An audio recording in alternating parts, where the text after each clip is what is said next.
I think the Bills have done a good job of addressing that need in the slot this year.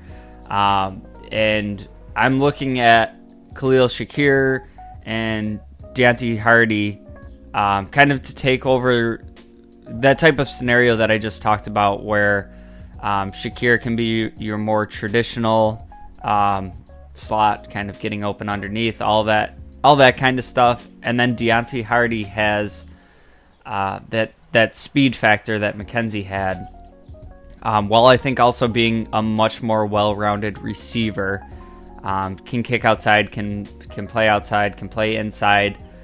And I think this situation with Shakir is a little bit similar to the Gabe Davis situation last year, where the team has liked what they've seen from Shakir, and they're kind of ready to give him this big bump and hope it pays off for them.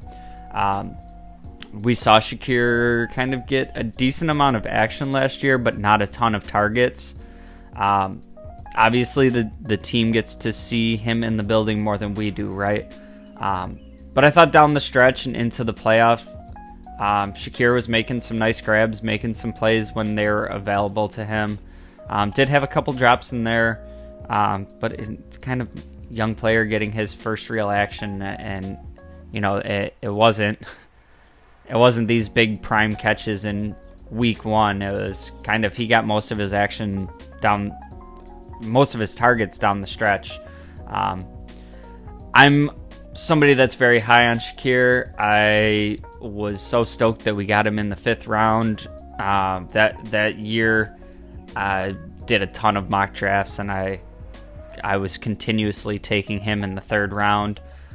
So to get him in the 5th, granted, we've looked at all my past mock drafts. I'm not by any means good at this, but I thought getting him in the 5th was great value and great opportunities long term there.